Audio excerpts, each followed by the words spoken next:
everybody. Hey, everybody. Welcome to the Saturday Chat. This is Dave. I'm Ashley of SugarLimeBlue, chatting with you on Saturday. Saturday Chat. About our Sunday shout-out, which is...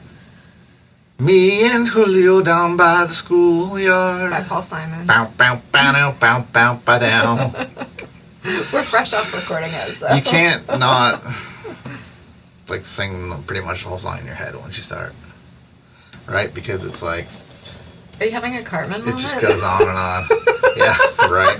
Now, don't even talk about that song, because that song just makes me mad. So, this song was recorded in 1971, released in 1972. Dang, good with those dates. I just Good looked with them those up, dates. so I had to get them out before I forgot them. Yeah. So, I know that it was off, you can correct me if I'm wrong, because maybe you know more, but I'm pretty sure it was off Paul Simon's first album, so it was the first album after Simon and Garfunkel. I don't know that. And I believe it was the second single released off the album, and it was just kind of like he wrote the song about what he saw outside of his apartment in New York, and stuff going on, kind of just, wrote from first-hand experience, I guess you could say. Well, from observation. Observation. Yeah. Yes, I think it's... People ask, like, what was the thing that the mama saw? What was illegal that the mama saw? And there are lots of people that want to gloss over. They just want to say it was a crime. They were doing something illegal, like maybe like smoking pot or something. But Paul actually said that he doesn't know what it was, but he imagined it was something sexual. Yeah. He said that he never felt inclined to... Explain go it. further into that, and even in his own mind, Yeah. it was just something. It was the feeling of something like that had happened, and that it really made everybody mad. Yeah. If people get like a little uppity about sex for whatever reason, they want to live in other people's bedrooms. Well, we talked about that a little bit, but I mean, it's one of those things that it's.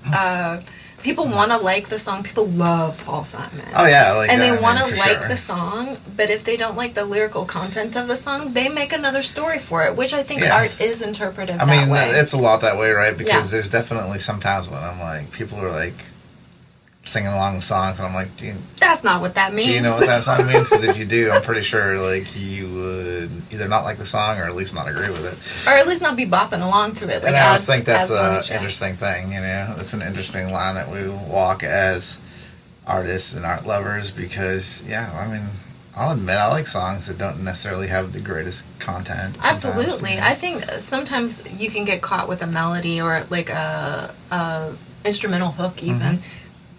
Just something being super catchy and getting in your head and you just really like that. And like you said, it's hard not to sing the whole bit. The me and Julio down by the schoolyard. The thing about Paul Simon is that he had so many songs in his early career that were just like so singable. And I don't know if he just has like a great penchant for melody. I mean, of course he does. And lyrics. It's just all those songs, like... It was like he didn't even need Graceland, to be a masterpiece. I'm so glad that he did because I love that album. I mean, like he could have just between the Paul Simon solo catalog and the Simon and Garfunkel before, there were so many songs that are timeless classics. Did you know that Paul Simon or Garfunkel met in elementary school? I had heard that. Elementary school. What an amazing Just an aside, friendship. I think Garfunkel probably should have won an award for best rock and roll hair. But, okay. but all right. I do think that, I mean, there's no way like someone like Paul Simon could be underrated because he's so incredibly successful. But like he definitely deserves all the accolades that he gets. And the real kicker for me is that some of those early songs, like I don't know how to put it, basically they're timeless in the way that they don't seem like they should have been written by him. They seem like they maybe were ever existent. Kind of like how I feel about the song by Working in a Coal Mine, by Working in the Coal Mine by Alan Toussaint, or Toussaint, depending on how you say it. Like it seems like a folk song. It seems like it should be like around for 100 years, not just 50 or like 200 years. You know what I mean? Like when I first heard it, even when I was younger, it seemed like it should have been timeless. And like Bridge Over Troubled Water, sounded that way to me. Yeah. You know? Well, I wonder. No, I didn't do any kind of deep dive into that song in particular. Me neither. But I wonder if it did take elements, because there's been songs that we've done before that took elements of medieval, the way that they formed the stanzas, the way that they did the phrasing, or the way they did pieces of melody that maybe were reminiscent. Right, and to be honest, like a lot of that early stuff that they wrote, it's like like The Boxer. You know, I'm just a poor boy that my story is seldom told, or I think it's the lyric, something like that. But it's like, it just sucks you in right off the bat, bam. It's like, you know, and then the Are You Going to Scarborough Fair? It's like, wait, what? Yeah. Am I? Do I need to be? We should be. I should be. I feel like I should be. Like everybody should you be. know, or things like of that nature. There's some of those songs, they just have this nature to them where it's like, what? You know, this song maybe not so much. You know, like it has more of a hooky kind of catchy thing. You know, and it was like one of the first times I think that in modern pop, you know, because I would consider this at the time probably modern pop. It was like that had used the drum, like they used like a certain, I forget where it was from, but a certain drum that was not a drum kit, you know. Yeah. Like it's not a talking drum, but it was something along the lines. It was a drum specific to ethnic culture. You know, I gotta say, like, you know, which is super duper cool. I have a long history with Paul Simon because I've had many Paul Simon phases. You know, like one of my first songs that I remember in early childhood. You know how you, like we've talked about in the past, discovering those songs on your own, like that you don't really associate with your parents. Like somehow or another you came across them and they were like, this song's really cool, and it's not of my era. You know, it's like maybe before my time, and I'm like, I found it. It's like a treasure that you dug up from the lawn. You know. So one of those first songs for me was Kodachrome, you know, by Paul Simon. Mine was Call Me Al. Yeah, well, Call Me Al was in my time, so it wasn't like a treasure that I dug up. Well, it was a song that I guess I discovered on the radio, and it was something I wanted more of, though I didn't have access to it. I was very young at the time, so I didn't have a way to replicate that other than listening to the radio as a child. You were drawn to it. What was it about that song? Like, did you see it on MTV? No, we had no cable. Let me just preface there. Also, I would not have been allowed to watch MTV. It was much too racy for my household. So, no MTV. It was on the radio. I remember being very young, like kindergarten age, like maybe 4 or 5. And hearing it on the radio and really loving it, and my mom being like, what? I love the song too. I thought it was great. I mean, it's a great song. It's a great album, you know. And then, of course, Graceland. That song is off of Graceland.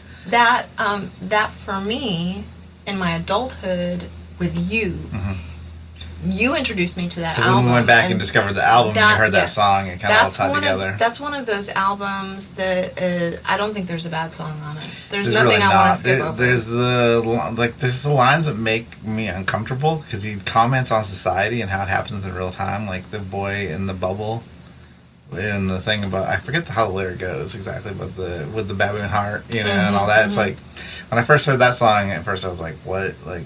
I don't relate to this. I don't know what this is. But then later in life, as I became older and more experienced, you know, I was like, okay, like I understand the song, and it was, it's not my favorite song on the album to this day, but like, it's not something I want to skip over. You know, like of course, like when the album came out, probably my favorite song was, like you said, "You Can Call Me Al." You know, and I love that the Chevy Chase played in the video because he looks a lot like Paul Simon. It's weird, but then beyond that, you know, of course. Diamonds on the Soles of Her Shoes became pretty much song. My favorite song on the album and one of my most favorite songs ever. Yes. You know, so. And we actually got to go see in concert. Yeah. Let me see if I can get this right. Okay. Lady Smith, Black Mambaza. Yeah, very good. Who are the backing vocalists for that entire album. So they were enchanting to watch. they were I really so enjoyed seeing them. I don't think I've ever enjoyed a vocal group more. It was an a cappella concert that we usually saw not much at of the a fan Nashville of a cappella. Symphony. I mean, I'm a fan, but I didn't know how this group was going to fill. It's What was it, like always almost 2 hours of time with an intermission? so. It's It was always amazing. interesting to me to experience music not from your culture, for one, Yes. but then two, not in your native language, because Yes. it brings a whole nother aspect It's a to different it. translation. You still get it. It's different in a lot of ways than listening to classical music, because Yes. even though classical music is very expressive, you have to get past this feeling, and if you're not very comfortable in your own skin, I can imagine where people would be very uncomfortable listening to music not in their own language, because you have to get past this feeling of not knowing exactly what's happening. You know, Yes. you can imagine what's happening, Yes. and you can be pretty sure of the feeling and the emotions, and maybe even the message of the song. Maybe in your mind, you think you have it 100% because it's making you feel a certain kind of way. Yeah. But you also have to be okay with the fact that maybe this song that you're listening to that you think's about a great love between two individuals, maybe it's just somebody loves a peanut butter sandwich. Yeah, You know? you don't know. And you don't know. Because it's not your language. Right. Well, I will say that when we saw them, Ladysmith Black Mambaza was so gracious to the audience. They understood who they were talking to. And while there were people there in traditional garb, and I'm guessing from their country, there to see them and support them, which is amazing, by and large, we were mostly American. I was mostly an American audience, and they explained some of the context of these songs. Oh, wow. We just lost power because of a storm. Yeah, I don't know. That's wild. So, I don't know. Let's make sure our We're going to take a recording break stuff and is make sure that our working. recording Yeah. stuff's still on. It's not. Or is it just the monitor? I mean, okay, so we'll pause it. We'll be right back. Intermission. All right, we're back. Welcome back. We did lose our audio, so you're going to have to suffer through the camera audio today. Yeah, sorry. And And, also, here we are. It harkens it's- back to the original days. And- Shout out. And it's thunder and lightning, so we are going to try to wrap it up. Yeah. Yeah. But, I had one little piece of information that I found out about Paul Simon, though, that I wanted to share because it hurt my heart just a little bit. He only has 6% hearing in one of his ears now. oh, really? Yes. So he's working with a hearing loss institute to help maybe regain, and he's still playing music. He's using really large speakers now so he can feel the music, I guess. Wow. So I was just floored, though, that, and I don't think that there's anything wrong with people who don't have, I'm not saying anybody's broken that doesn't have hearing. It's a musician that has been used to having the full sense of hearing that course. then experiences the loss of that hearing and has to learn the new landscape. I find it really interesting. Yeah. And I don't know if it's sad for him, so I'm not going to How attach to my manage it. emotions to it. Right. Yeah.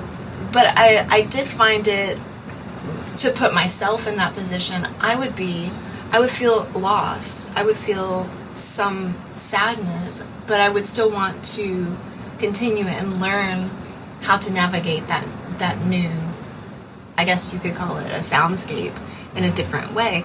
So I applaud him for continuing and for endeavoring to still create music and to show it for his audiences. It's cool that he loves music so much to continue. Yeah. So, and Yeah. we love music, so we'll continue. Yeah, even if the power goes out and we have rain Right. sounds and all kinds of things. So we'll see you all next week. Thank And you. tomorrow. Make sure you like and subscribe, and look forward to joining you tomorrow for the Sunday shout out. Leave comments below. Let us know what songs you want to hear next, and what you think of our shout out, and what you think about Paul Simon, and any stories you want to share. Look forward to hearing from you. We'll catch you all next week. We appreciate you guys. See you next week.